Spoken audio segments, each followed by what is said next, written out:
m'appelle Romain Bachelet, je suis chercheur au CNRS à l'Institut des nanotechnologies de Lyon, à l'INL, depuis 2011.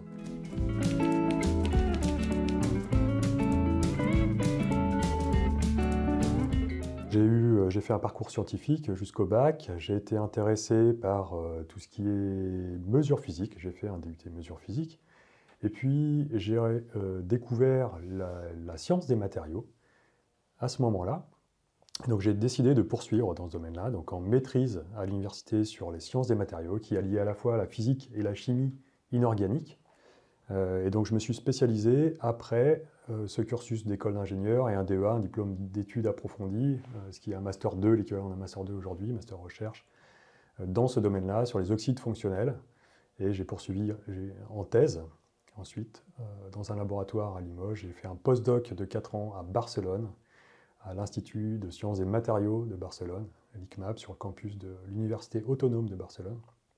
Et puis en 2011, j'ai eu le concours de chargé de recherche au CNRS. Et donc je travaille aujourd'hui à l'INL, donc sur le site d'Écully, de l'École centrale de Lyon.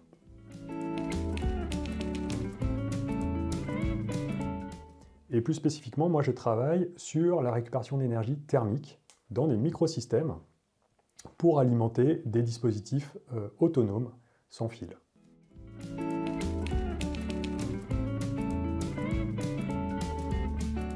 C'est comme l'énergie renouvelable à grande échelle, sauf que là, on va le faire à la petite échelle, à l'échelle de la microénergie, intégrée sur des puces de la microélectronique pour alimenter des capteurs autonomes, par exemple, pour l'Internet des objets. Donc, l'Internet des objets est aujourd'hui dans nos vies quotidiennes, dans nos vies de tous les jours.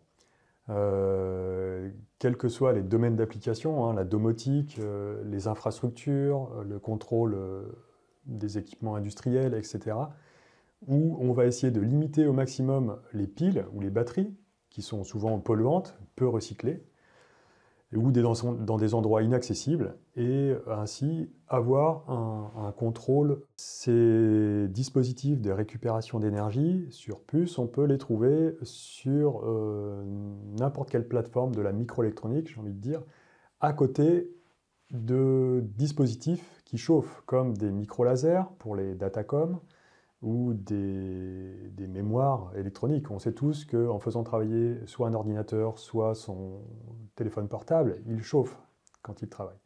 Donc cette chaleur est perdue.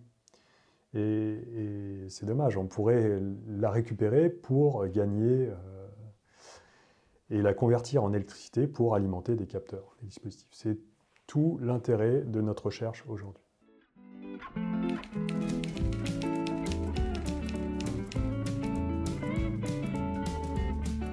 Mais il y a des sources d'énergie qu'on peut récupérer. Donc il y a évidemment le photovoltaïque, donc c'est un rayonnement électromagnétique, bien sûr. Les photons qui donnent des électrons grâce aux matériaux photovoltaïques qui convertit l'énergie des photons en électricité. Il y a le rayonnement RF, électromagnétique, mais à radiofréquence, donc une autre gamme de fréquences. J'ai parlé de l'énergie vibratoire, mécanique, qui est aussi présente partout. Et donc on va pouvoir récupérer cette énergie grâce aux matériaux piézoélectriques, qui peuvent, avec une variation mécanique, transmettre une variation de polarisation électrique au sein du matériau piézoélectrique, et donc générer un courant électrique. Et puis l'énergie thermique environnante, donc j'en ai parlé, différence de température, variation de température, et donc on peut la récupérer avec des thermoélectriques, des pyroélectriques, et induire un courant électrique comme ça. Je mentionne l'énergie mécanique, vibratoire. On ne se rend pas compte en fait à quel point elle peut être partout dans notre vie de tous les jours. Les mouvements des bras, notre respiration, le flux sanguin, quand on marche. Et donc, toute cette énergie-là, finalement, elle est perdue. Et donc, elle pourrait être récupérée avec des capteurs et la transmettre à des dispositifs électroniques. Ce qu'on appelle les micro-énergies, pour la récupération d'énergie sur puce, pour l'Internet des objets, on estime des microwatts nécessaires pour alimenter des dispositifs comme des capteurs autonomes sans fil. Donc on est dans les ordres du microwatt par centimètre carré, ou enfin, c'est des microwatts. C'est pour ça qu'on appelle ça micro-énergie.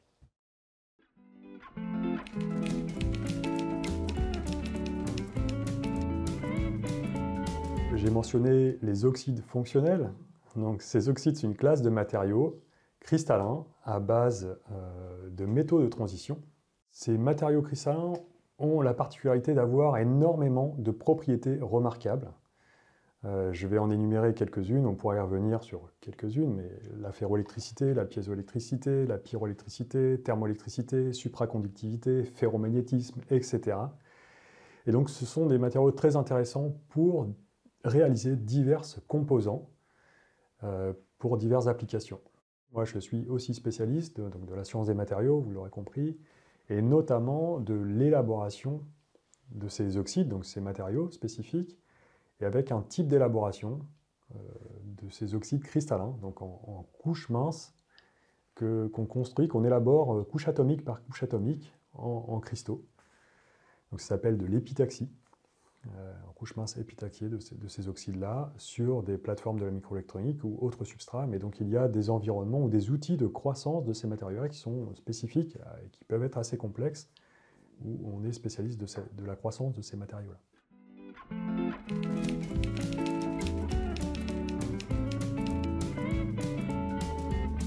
Donc cette question est très vaste, évidemment très importante. Aujourd'hui, on s'attache à décarboner l'industrie, d'autre part, avoir une empreinte carbone la plus faible possible.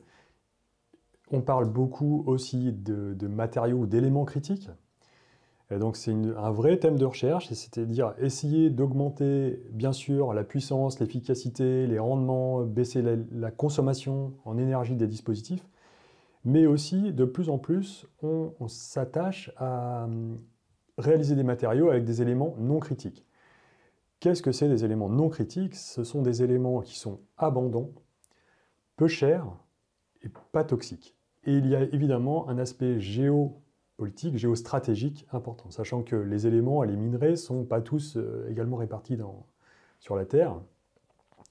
Et donc, des fois, ils sont extraits dans certains pays exclusivement, qui peuvent poser problème au niveau relations diplomatiques.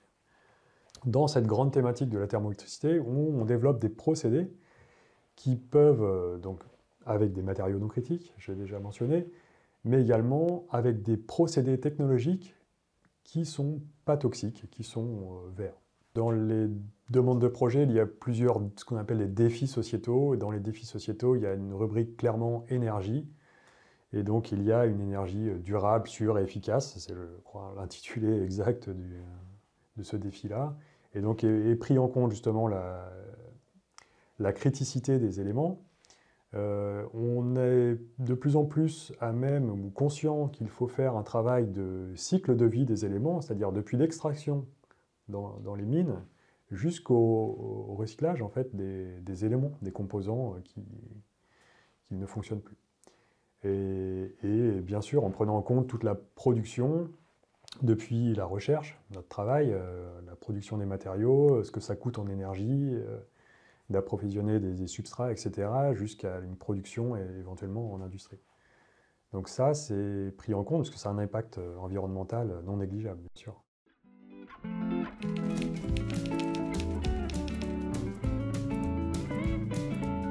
Par exemple, de l'hafnium. L'hafnium, c'est un élément, le symbole HF, ce qui ne veut pas dire acide fluorhydrique, c'est H majuscule, F minuscule. Donc l'hafnium, lui, est un élément qui est en abondance en France.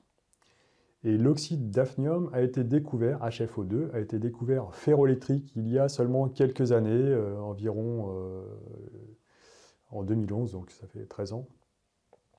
Et donc c'est une petite révolution dans le monde industriel puisque l'oxyde d'hafnium est donc abondant. Il y a une question de souveraineté en France.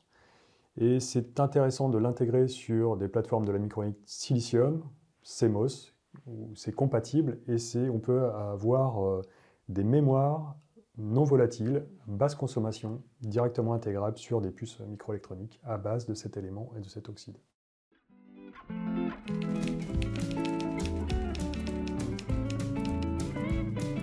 Non, c'est assez complexe, surtout que ça fait appel à des alliages, souvent, donc un mélange de différents éléments liés à de l'oxygène. Donc c'est ça les oxydes, c'est un élément de transition, un métal plus de l'oxygène. Et ça se lie dans un environnement cristallin, c'est un cristal Ce sont des atomes qui sont ordonnés dans l'espace, en 3 dimensions.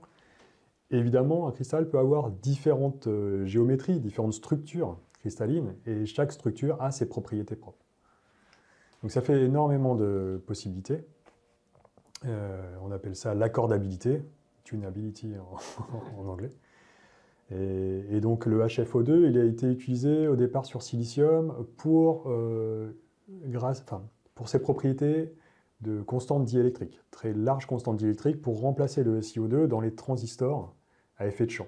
Un groupe allemand s'est rendu compte, en mesurant les propriétés électriques de ces couches diélectriques, qu'ils avaient de la ferroélectricité dans certains cas, dans certaines conditions d'élaboration. Et ils ne s'y attendaient pas. Donc souvent en recherche, on découvre des choses un peu par hasard. Et ça a été vraiment un fort engouement depuis ces années-là, où on parle énormément d'oxyde ferroélectrique à base d'oxyde d'hafnium.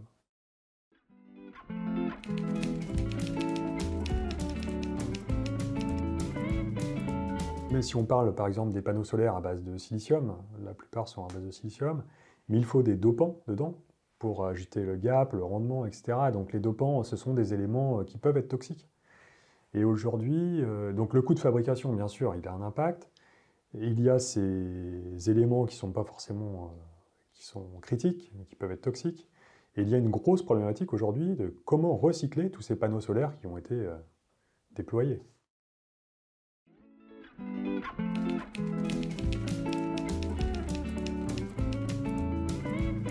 Bon, j'imagine que vous entendez tous parler d'intelligence artificielle. Dans la recherche, dans sciences et matériaux, on parle de neuromorphisme, donc du calcul neuromorphique. On va essayer d'imiter le fonctionnement des synapses avec des matériaux. Ça, c'est possible avec des matériaux ferroélectriques, avec des matériaux résistifs, des mémoires résistives, qui ont les mêmes comportements que des synapses. Et on peut mettre en réseau ces différents éléments-là pour élaborer, synthétiser un cerveau artificiel. Un cerveau, ça a la capacité de faire des calculs très complexes en peu de temps, avec une faible énergie. Et donc c'est complètement différent des calculs aujourd'hui qui existent dans nos ordinateurs, dans nos téléphones portables. Et donc il y a un changement de paradigme pour essayer de reproduire ces mémoires à base de neuromorphisme.